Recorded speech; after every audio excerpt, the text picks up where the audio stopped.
তাদের একজন মুক্তিযোদ্ধা এবং আওয়ামী লীগের বিভিন্ন রাজনৈতিক সন্ধিক্ষণে এবং সংকটে তার নেতৃত্ব বারে বারেই আলোচিত হয়েছে।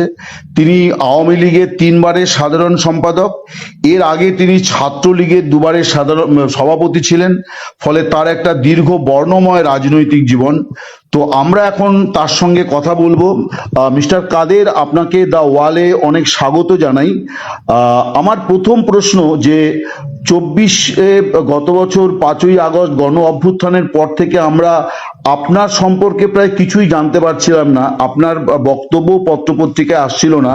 তো আপনি যদি প্রথমে এই বিষয়টি একটু বলেন, কারণ আমরা আজকে আপনার একটা বিবৃতি দেখেছি মোহাম্মদ ইউনূস সরকারের বিরুদ্ধে আপনি অনেক কথা বলেছেন। তো আপনি যদি এইটা একটু প্রথমে ব্যাখ্যা করেন। দেখুন, এই বিষয়টা তো দেশে বিদেশে ভারতবর্ষেও সবার কাছে পরিষ্কার। আমি 5ই আগস্টের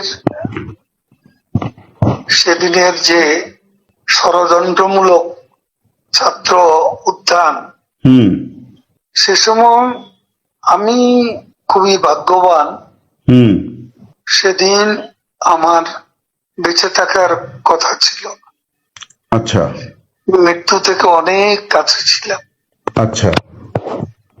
আমি আমারই সংসদ এলাকায় আমার নিজের বাসাকে এড়িয়ে পার্শ্ববর্তী আর একটা বাসায় আশ্রয় নিয়েছিলাম। বেশ। তখন চার দিক থেকে মিছিল আসছিল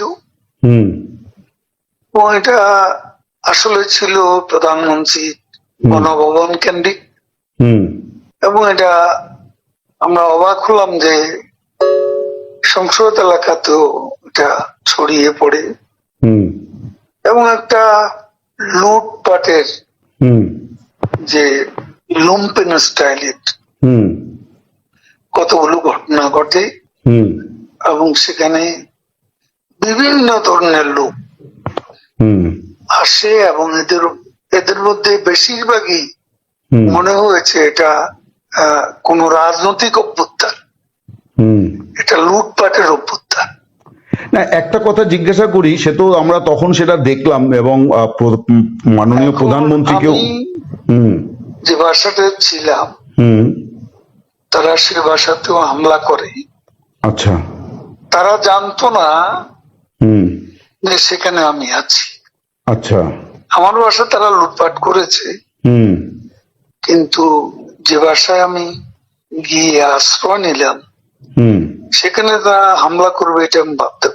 কিন্তু সেখানেও দেখলাম যে অনেক লোকজন ঢুকে পড়ে এবং তারা ভাঙচুর লুটপাট করতে থাকে।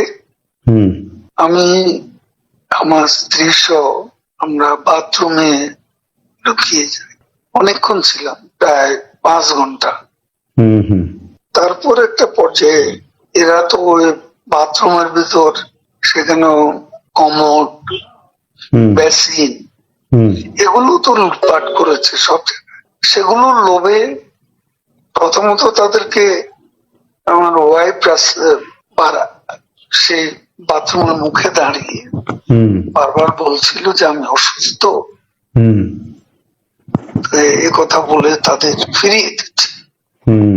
তো একটা পর্যায়ে তারা এই বাথরুমে যেগুলো আছে সেগুলো লুট করার জন্য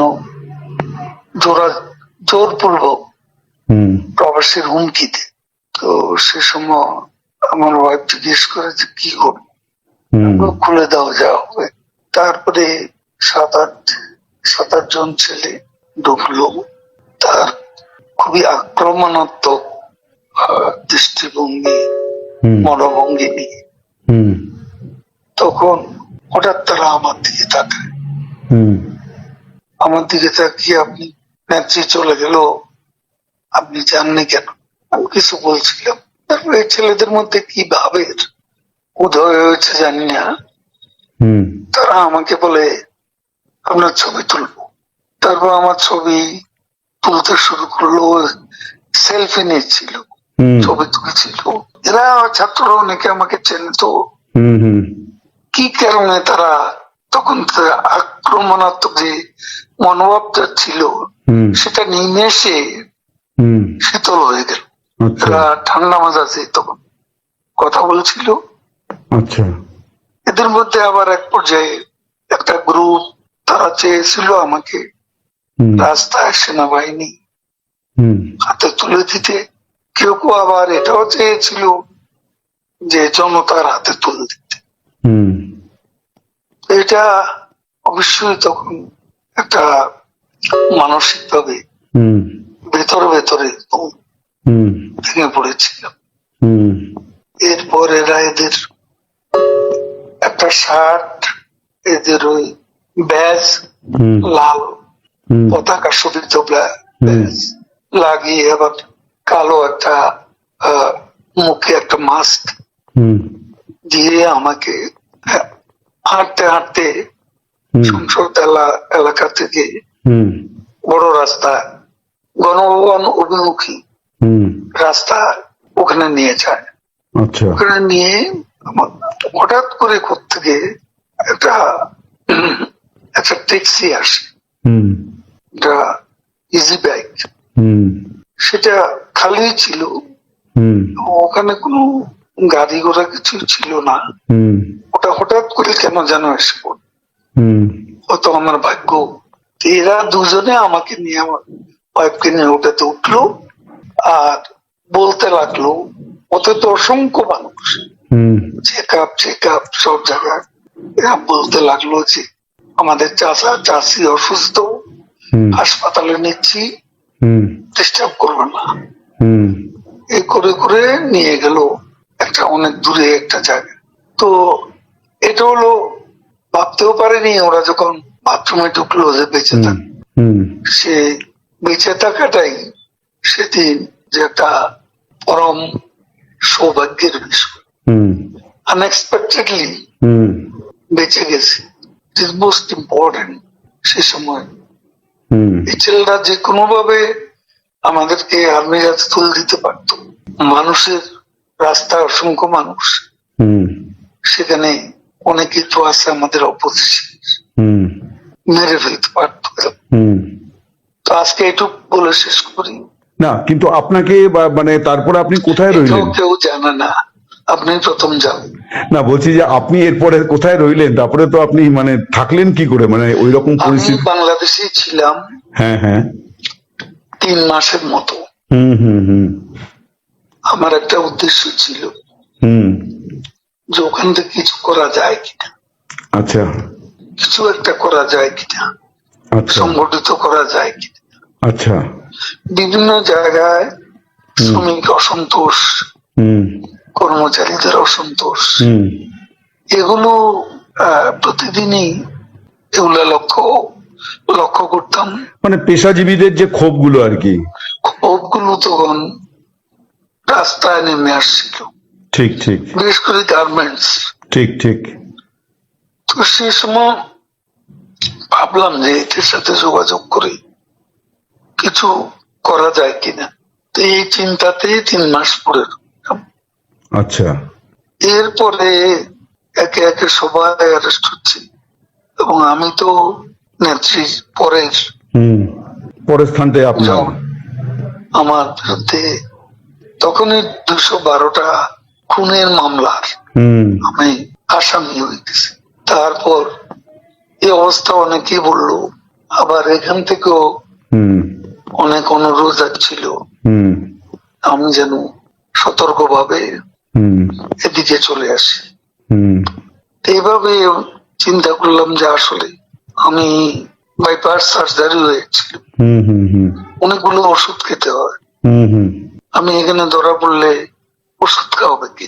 ঠিকই তারপরে অনেক কিছু ভাবনা চিন্তা করে 75-এ এখানে এসেছিলাম, তার বঙ্গবন্ধু, তারপর 101 নম্বর জেল হত্যা হলো, তারপরে হুম হুম কলকাতায় এসে হুম 9 মাস ছিলাম। আচ্ছা এখান থেকে ফিরে গিয়ে জগন্নাথ হলে একটা বৈঠক করছিলাম অনেক রাতে, হুম ঢাকায় তখন কারফিউ। তো ওখানে আমাকে অ্যারেস্ট করা হয়। হুম তারপরে এরপরে আবার 1/11 পরে হুম তখনও জেল খেটেছিল। তো এই যে বঙ্গবন্ধু হত্যার পরে যে 9 মাস ছিলেন, তারপরে কি আর কলকাতায় আসেননি কোনো কাজে বা কোনো ইয়েতে? না মানে কখনো রাজনৈতিক প্রয়োজনে আসেননি আর কি? আসছি আমি, তখন যোগাযোগ মন্ত্রণালয়ের দায়িত্ব ছিলাম। তখন এসছেন আর এখানে কি? আমাদের ডেপুটি হাই কমিশনার হুম বিজয় দিবসে আমাকে হুম হুম প্রধান অতিথি করেছিল। বেশ। তো একটা জিনিস বলছি, এই যে আপনি রইলেন, তো তারপরে তখন আর কোনো সমস্যা হলো না যে ওই ছেলেগুলো আপনাকে কোথাও পৌঁছে দিল, ওরা আর কি এটা ফাঁস করেনি? তাহলে কি? আপনার আমি রাতেই ওখান থেকে আবার কিন্তু এই যে ছেলেগুলো এরকম করলো, এটার কারণটা কি মনে হয় আপনার, যে ওরা যে আপনার প্রতি সদয় হলো, আপনাকে কোনো হঠাৎ করে বাঁচালো? কেন আমি বুঝি না। মানে এটা কি হতে পারে যে এরা আওয়ামী লীগেরই তাৎক্ষণিকভাবে ওই সময় বিক্ষুব্ধ হয়েছিল, এরকম হতে পারে? না, আওয়ামী লীগের হলে তো আমি চিনতাম। ঠিকই। একটা অনেকে বলে যে আপনার কিছু ভূমিকা তখন বিতর্কিত ছিল, আপনি ছাত্রলীগ যুবলীগকে যেভাবে মানে মাঠে নামিয়েছিলেন পাল্টা, তার ফলেই এরকম একটা বড় জনরোষ তৈরি হয়ে গেল আর কি, এটা মানে আমরা। কথা মোটেই ঠিক না। আচ্ছা। আমি কখনো বলিনি হুম যে ছাত্রলীগকে এই অভ্যুত্থান দমানোর হুম জন্য। হুম সেটা লন্ডন থেকে আমাদের এক ব্যারিস্টার হুম নিজু মজুমদার, হুম ও ইউটিউবে কথা বলে, হুম ও তখনকার ভিডিও নিয়ে হুম সেটা প্রচার করেছে হুম মাস তিনেক আগে। হুম সেখানে ছাত্রলীগের নামই ছিল। হুম বিভিন্ন বলা হয়েছে ওই দিন ছাত্রলীগকে, ছাত্রলীগই যথেষ্ট, হুম এ ধরনের কোনো বিষয় ছিল না হুম আমার বক্তব্য। আর আমি পার্টির সেক্রেটারি, হুম তারা আমার মেট্রো রেল পুড়িয়ে দিচ্ছে, তারা আমার সেতু ভবন পুড়িয়ে দিচ্ছে, হুম তারা বিটিভি ভবন পুড়িয়ে দিচ্ছে, হুম তারা আমার অফিস আক্রমণ করতে পারবা হুম আসছে, হুম পার্টি অফিস, হুম তারা গণভবন মুখী আক্রমণ শানাচ্ছে। তো সে সময় আমি কি আমাকে সেভ করব না? আমার দলকে সেভ করব না? আমার নেত্রীকে সেভ করতে হবে না? তখন সে সময় আমি পার্টির সেক্রেটারি হিসেবে হুম আমার উপর সময় আরোপিত যে দায়িত্ব, সে দায়িত্ব আমি পালন করেছি। হুম এটা যে কেউ করতো, হুম আমি ওই জায়গায়, আমার জায়গায় অন্য কেউ থাকলে তিনিও সেটা করতেন। আপনারা 15 বছর ক্ষমতায় ছিলেন, এত বড় পার্টি, আপনারা দেশ তৈরি করেছেন, আপনারা বুঝতে পারলেন না যে এরকম একটা জনমত তৈরি হয়েছে? এটা কেন হলো? এটা একটা আকস্মিক উত্থান। এটা তো শুরু হয়েছে কোটা দিয়ে, শেষ হয়েছে এক দফা। হ্যাঁ, কিন্তু এটা কি আসলে এটা একদিনের পরিকল্পনায় হয়েছে নাকি দীর্ঘদিন ধরে? একটা ষড়যন্ত্রমূলক হুম ঘটনা, একটা বিস্ফোরণ হয়ে গেল। সেটা ইন্টেলিজেন্সের একটা ব্যর্থতা তো ছিল, এবং এটা ব্যর্থতা ছিল না এ কথা তো বলা যায়।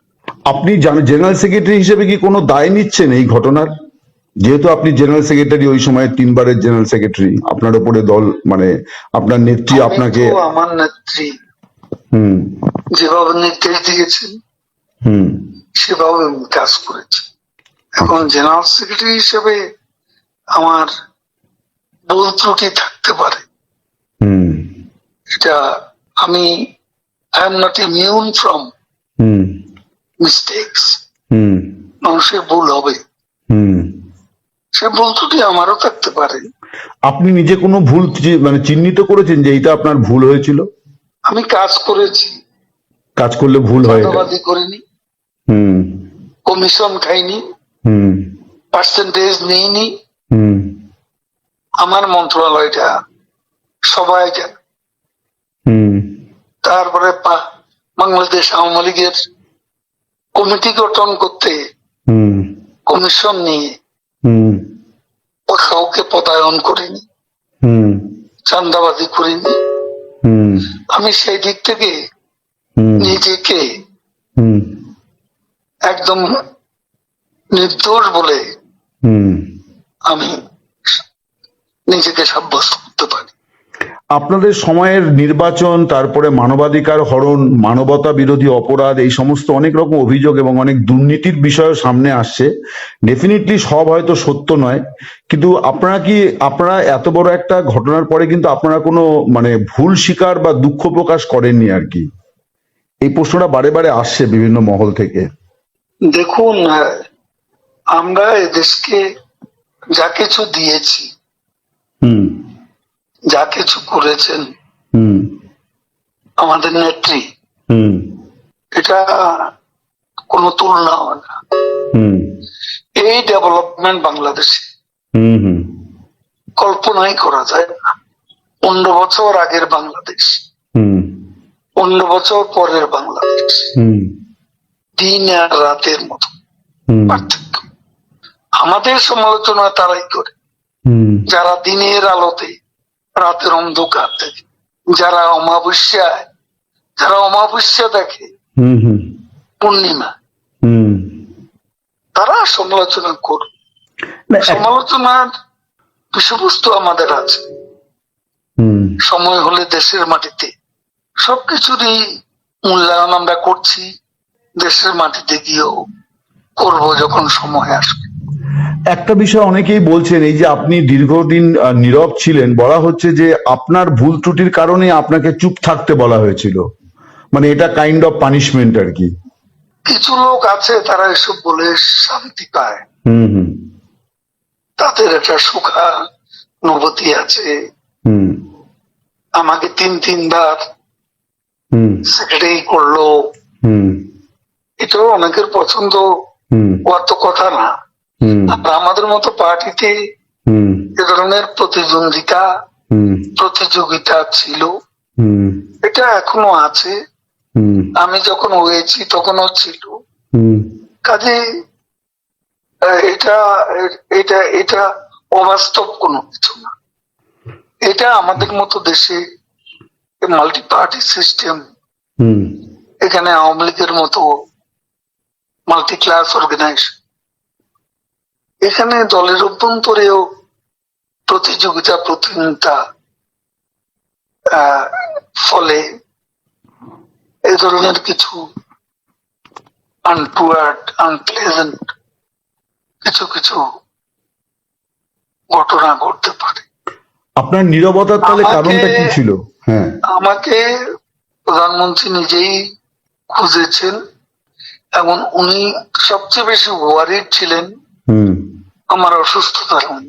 হুম তিনি ভেবেছেন এই অবস্থা আমি দেশে ছিলাম, হুম বলে যে তুমি টোটাল চেক আপ করো, হুম এখন তোমার অন্য কিছু করতে হবে না, হুম পারলে কিছু লেখো, 71 থেকে হুম দেশ নিয়ে লেখো, হুম সাম্প্রতিক ঘটনা প্রবাহ নিয়েও হুম তোমার চোখে যা দেখেছ হুম এগুলো নিয়ে লেখালেখি করো, কখন কি করতে হবে আমি বলবো।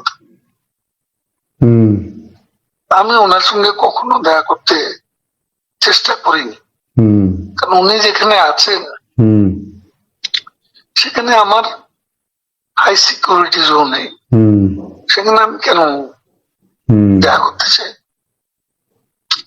উনি যখন প্রয়োজন তখন আমাকে বলুন। হুম আর আমি ভালো করেছি কি মন্দ করেছি হুম তার সবচেয়ে বড় সাক্ষী হচ্ছেন হুম প্রধানমন্ত্রী শেখ হাসিনা। হুম তিনি সবকিছু জানেন, হুম আমার জীবন, আমাদের কর্মধারা।